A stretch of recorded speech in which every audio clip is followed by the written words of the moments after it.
हे अर्जुन, जिस भावना, जिस नियत से मनुष्य कर्म करता है, उस नियत के कारण एक ही कर्म किसी के लिए पाप बन जाता है तो किसी के लिए पुण्य बन जाता है।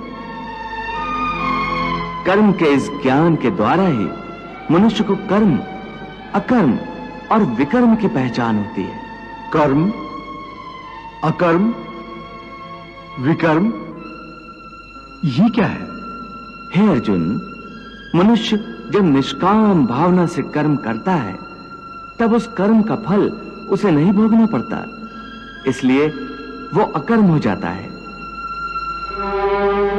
कर्म उसे कहते हैं जो सकाम भाव से फल की इच्छा से किया जाता है। उसका फल कर्म के अनुसार अवश्य मिलता है, अच्छे कर्म का अच्छा और बुरे का बुरा। और विकर्म? असत्य, कपट, हिंसा आदि अनुचित और निषिद्ध कर्म विकर्म। पार्थ, जैसे सूर्य उदय होते ही रात का अंधकार नष्ट हो जाता है, वैसे ही ज्ञान का प्रकाश अज्ञान के अंधकार को नष्ट कर देता है। फिर मनुष्य परमात्मा की ओर जाने वाले मार्ग से कभी भटकता नहीं, विचलित होता नहीं। ज्ञान का साक्षात्कार होने के कारण मनुष्य जान जाता है कि एक ही कर्म पुण्य कैसे बनता है और वही कर्म पाप कैसे बन जाता है। तुम कहते हो कि एक ही कर्म पुण्य भी हो सकता है और पाप भी, वो कैसे? मैं बताता हूं पार्थ। उदाहरण के तौर पर एक कर्म को लो। एक मनुष्य ने दूसरे मनुष्य की हत्या कर दी है, तो मुख्य कर्म क्या हुआ? हत्या करना। परंतु यही कर्म पुण्य भी हो सकता है और पाप भी। वो कैसे? एक मनुष्य किसी कमजोर बूढ़े व्यक्ति का धन लूटने के लिए उसकी हत्या कर देता है, तो वो क्या हुआ? निश्चय ही वो पाप है। और यदि एक दुष्ट मनुष्य किसी अबला स्त्री के साथ जबरदस्ती बलात्कार करने की कोशिश कर रहा है, तो उस अबला की रक्षा के लिए यदि बलात्कार करने वाले की हत्या कर दी जाए तो वो क्या होगा? ये तो स्पष्ट है कि किसी निसहाय अबला की रक्षा करना पुण्य होगा। तुमने स्वयं ही अपने प्रश्न का उत्तर दे दिया पार्थ।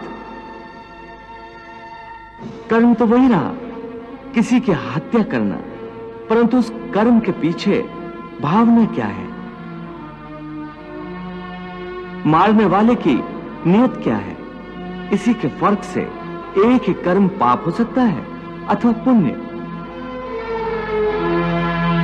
हे अर्जुन, जिस भावना, जिस नियत से मनुष्य कर्म करता है, उस नियत के कारण एक ही कर्म किसी के लिए पाप बन जाता है तो किसी के लिए पुण्य बन जाता है। कर्म के इस ज्ञान के द्वारा ही मनुष्य को कर्म, अकर्म और विकर्म की पहचान होती है। कर्म, अकर्म, विकर्म, ये क्या है? हे अर्जुन, मनुष्य जब निष्काम भावना से कर्म करता है तब उस कर्म का फल उसे नहीं भोगना पड़ता, इसलिए वो अकर्म हो जाता है। कर्म उसे कहते हैं जो सकाम भाव से फल की इच्छा से किया जाता है। उसका फल कर्म के अनुसार अवश्य मिलता है, अच्छे कर्म का अच्छा और बुरे का बुरा। और विकर्म? असत्य, कपट, हिंसा आदि अनुचित और निषिद्ध कर्म विकर्म है। इसका अर्थ केशव युद्ध विकर्म है, क्योंकि इसमें हिंसा है। हे पार्थ, तुम अब भी अज्ञान के अंधकार में भटक रहे हो, इसलिए ऐसी बातें कर रहे हो। मैंने अभी तुम्हें बताया कि कर्म जिस भावना से किया जाए उसी से वो पाप या पुण्य होता है। युद्ध यदि अपना धर्म समझकर अधर्म का, अन्याय का नाश करने के लिए किया जाए तो उस युद्ध में मरने पर भी प्राणी को स्वर्ग की प्राप्ति होती है। इसलिए तुम सारी शंका कुशंकाओं को त्याग दो और युद्ध करो। हे अर्जुन, जब तुम्हें ज्ञान प्राप्त होगा तब तुम जान जाओगे कि यह संसार मेरी ही माया है। यह संसार मेरे ही से उत्पन्न हुआ है। मैं ही संसार का पालक हूं।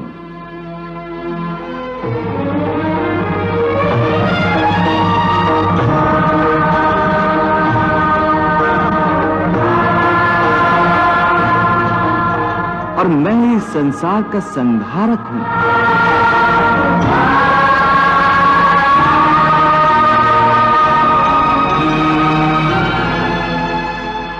ये सारी सृष्टि मेरी ही माया का खेल है।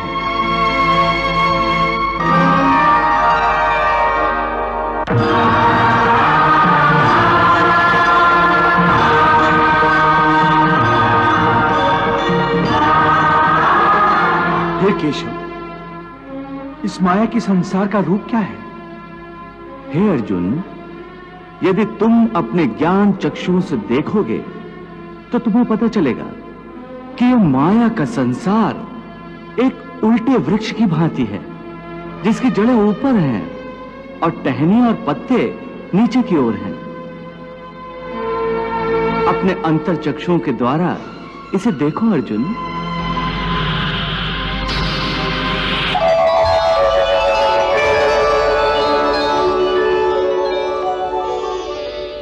हे केशव, मैं संसार वृक्ष को देख सकता हूं।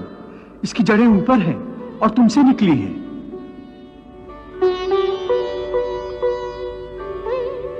हाँ अर्जुन, जैसा मैंने कहा, यह माया का संसार मेरे ही से उत्पन्न हुआ है, इसलिए इसकी जड़ें मेरे में हैं।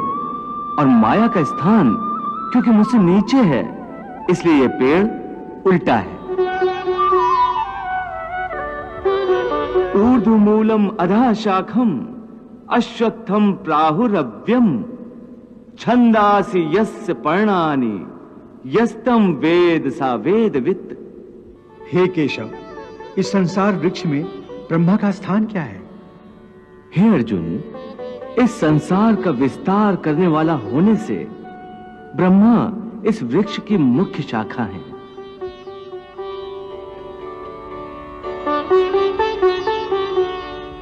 और वेद इसके पत्ते हैं।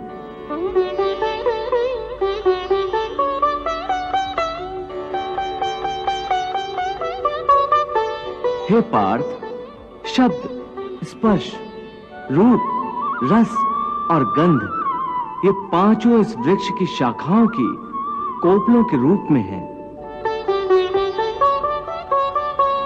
हे पार्थ, इस माया वृक्ष को सत, रज और तम तीनों गुणों के जल से सींचा जाता है।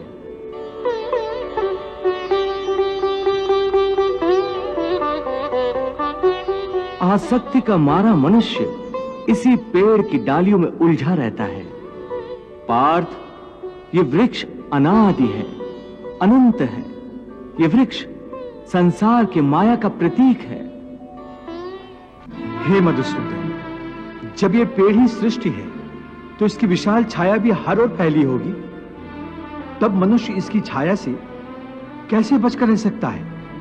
हे अर्जुन, ये ठीक है कि यह वृक्ष विशाल है, परंतु इस वृक्ष का विधाता तो उससे भी विशाल है।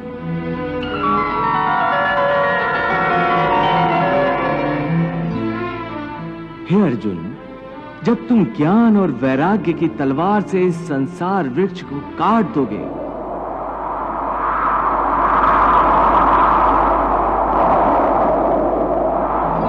तब तुम्हें उस परमात्मा के दर्शन होंगे जो सर्वव्यापी है, हर जगह मौजूद है, सब में व्याप्त है।